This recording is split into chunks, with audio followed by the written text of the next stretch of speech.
Hello po sa ating mga 2IT3, 2IT4, 2IT5, and 2IT6 students. So, ito po ang ating lecture 3 for prelim. So, I will be posting this today, Holy Tuesday, pero yung activity ninyo ay ibibigay ko ng Easter Sunday tapos hanggang Thursday next week. So, ang deadline ng activity natin para dito ay first week ng April, preferably hanggang April 4. So, ang topic natin ngayon will encompass page 1 to page 11 ng inyong module na nakapost na rin po sa inyong LMS Guro. So, just please take note page 1 up until page 11. So, ito yung laman niya. So, pag nagsasagot na kayo dun sa activity natin, dun sa online activity 3, yun yung inyong magiging reference kung ang mangyayari po ay nalilito kayo dito sa PowerPoint. Kasi parang itong PowerPoint summarized version siya nung module na page 1 to 11. Okay, so for our outline, so introduction to HCI and also milestones and the 8 golden rules of Schneider, the heuristic evaluation in HCI, and interface design principles. So, with regards sa introduction to HCI, we have 4 areas to tackle. First one is definition and scope. Second one is the importance of HCI in various disciplines. Third one is overview of ACM, SIG, CHI or SIGCHI. And last one is historical evolution of HCI. So, milestones in HCI development. So, there was no HCI before with the invention or with the start of early computers.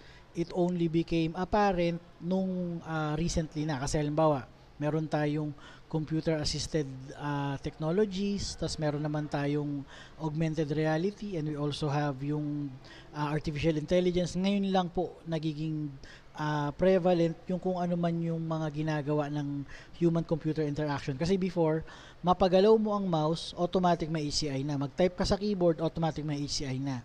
Siya yung parang pinaka-lower versions niya or lower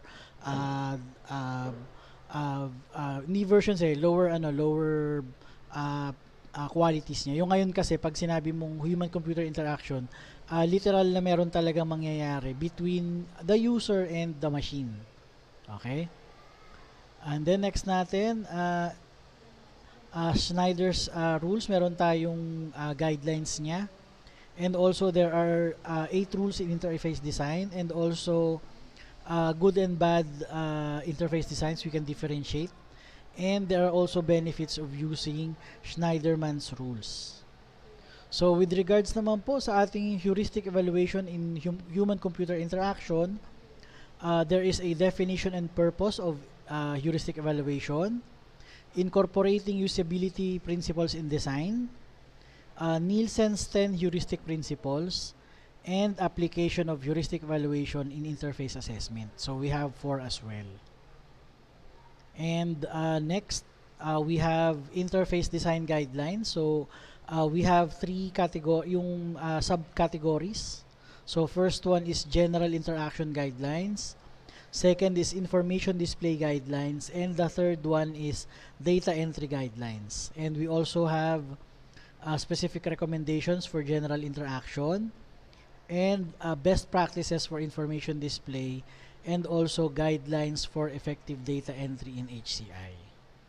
Okay, so guys, that will conclude our lecture 3. So my response to this is please make sure to at least read chapter module 1 page 1 to 11 before answering yung ating ibibigay na activity po para dito. So, I hope to see you, especially yung 2IT3, next Thursday. So, kung parang April 4 yan, ng around 5 p.m. onwards ata. Hindi ko lang alam kung i-approve na. Pero once na ma-approve siya, we will be starting our class. Hanap na lang po tayo ng classroom, either sa new building po or dun sa Buluwagan. Kasi ang kutob ko, baka wala tayo makuhang classroom pag nandiyan tayo sa main building Okay po. So, see you po. Thank you po guys, and enjoy your Holy Week.